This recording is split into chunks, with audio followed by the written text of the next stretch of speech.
You know how everyone's always talking about like the future of the internet and stuff? Mhm. Well, XProtocol is, I guess you could say, throwing their hat in the ring.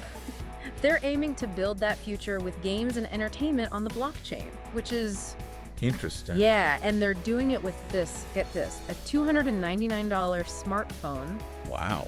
called the XForge. So, expert speaker, what's the big idea here? Well, it's like they're carving out a whole new lane on the internet, but just for fun, Okay. for games and entertainment. Initially, they're launching on Ethereum. Which makes sense. Everyone's heard of Ethereum. Right, it's for visibility. It's like the Times Square of blockchain. Exactly. Yeah. But they plan to branch out with their own technology later Oh, for, more control and all that. it makes sense. And that's where this whole DePIN phone thing comes in. Okay, yeah, unpack DePIN phone for me. Yeah. It sounds kind of like, I don't know, cyberpunk novel, you know? Yeah, like you're okay. gonna jack into the Matrix with this thing. Yeah, so DePIN stands for Decentralized Physical Infrastructure Network. Okay. Think about it this way. Right now, most of the internet relies on these huge data centers, right? Right. DePIN aims to change that. So it lets everyday devices like our phones become part of the network. So instead of relying on those giant server farms, our phones would be doing some of the work. Exactly. And we'd get rewarded for it. Yeah, you got it. Wow. It's like turning your phone into a little worker bee, earning micropayments as it contributes to the network. Interesting. And in XProtocol's case, it seems like the first 10,000 XForge buyers will get a free node license. Oh, wow. So think of it like a golden ticket Okay. to participate in this new network. But here's where things get interesting. Hold that thought. We need to talk about how this XForge stacks up against its competition. Okay. The Solana saga, right? Right. You sent over some info on that too. Let's unpack that right after we hear a word from our sponsor. All right, so we're back, and Yeah. to be honest, I'm already kind of fascinated by this whole DePIN phone thing. Yeah. But you sent over some info on the Solana saga too, Right. which that's another crypto phone, right? It is.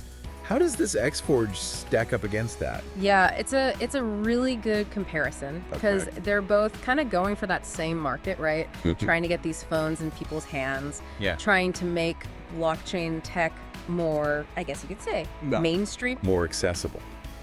But they're going about it in very different ways. Okay. The XForge at $299 is way cheaper Right. than the Saga, which launched at $1,000. Yeah, that's a big difference. It is, and actually the Saga has another competitor coming out, the Seeker, Okay. and that one's supposed to be $450. So still more expensive, but Still more expensive, yeah. okay. So it really makes you wonder, like, is XProtocol cutting corners on the tech Yeah, that's what I was gonna ask. to hit that price point? Yeah, like are they planning to make money off the network later? Right. Or are they just banking on like mass adoption to make up for that low price? That's the gamble. okay. Right. Yeah. And it's not just about the price. Okay. The XForge comes with 256 gigabytes of storage Oh wow. and 12 gigabytes of RAM. I think the Seeker is going to be like 128 gigabytes of storage and 8 gigabytes of RAM. Okay, so comparable, but Comparable, yeah, but they're both going for like that gaming sweet spot. yeah. But yeah, it makes you wonder, like, what's the strategy there? Right. Right. And I think, the other thing to think about is Yeah. Solana has a head start, Okay. right? They've got an established ecosystem. They've got, user base. Yeah. People are already using the Saga. XProtocol is a little bit more. They're early days, you said. Yeah, very early days. Oh, okay. So it's riskier, Okay. but there could be a bigger reward. Right. Higher risk, higher reward. Exactly. For those early adopters, Yeah. if you get in on the ground floor and it takes off, Yeah. could be big. They've already sold over 5,200 nodes Wow. and raised $5.2 million in funding. Okay. But their mainnet launch isn't until later this year. So it's all potential right now. It's all So potential. it's all hypothetical. Exactly. Right. So early adopters are taking a leap of faith here, Yeah, they're buying into the vision. buying into the vision. Yeah, Okay. betting on them. That's really interesting. Yeah. But I wanna kind of zoom out a little bit Okay. because we've been talking a lot about the phones themselves. Right.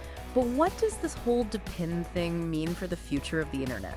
That's the big question. Like that's what I'm really curious about. Yeah, and it's a big one. Okay. It's about like who controls the internet, Okay.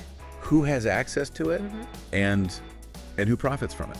Okay. And right now, it's mostly, huge companies, big tech. Right. Right, the Googles, the Amazon. Exactly. Yeah. DePIN flips that on its head. Okay. So it'd be like, instead of these big companies calling all the shots, Yeah. we'd have like a more distributed network Right. powered by, By us. everyday people. Exactly. Right. Exactly.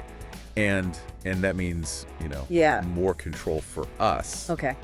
over our data, Right. how it's being used. Yeah, because right now we're kind of just like renting space Exactly. on their infrastructure. Yeah, we're basically like Yeah. guests in their house, right? Yeah, yeah, okay.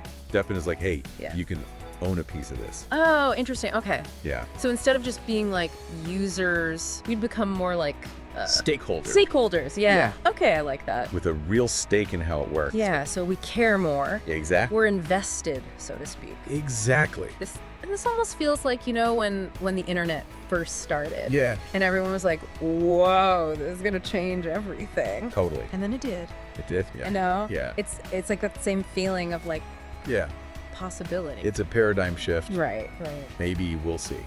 Okay. It's still early, Right. but it's definitely got that feeling to it. Yeah. Okay, so what about you? Yeah. What has you like most curious about this whole DePIN thing? I think for me, it's the potential impact this could have on developing countries. Okay. Imagine Yeah. being able to like leapfrog traditional infrastructure Right. by building on this decentralized network.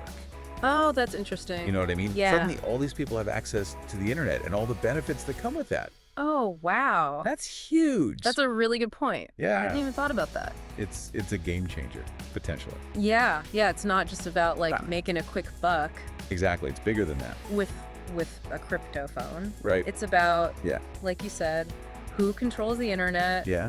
who profits from it. Who have access. It's all connected. It's really fascinating stuff. And I gotta say, listener, my head is spinning right now with like I the know. possibilities here. Yeah. We've only really just scratched the surface here, Just the tip of the iceberg. but Yeah. hopefully this gives you a good place to start A good starting point, yeah. for your own deep dive into this whole Fantastic. DePIN thing. Yeah, do your research. Think critically. Absolutely. Stay Yeah, curious. stay informed. Because this DePIN revolution, Yeah. it's just getting started. It's early days. And who knows, it might just change the world. It just might. All right, well, thank you so much for joining us for this deep dive. Thanks for having me. And listener, we'll catch you next time.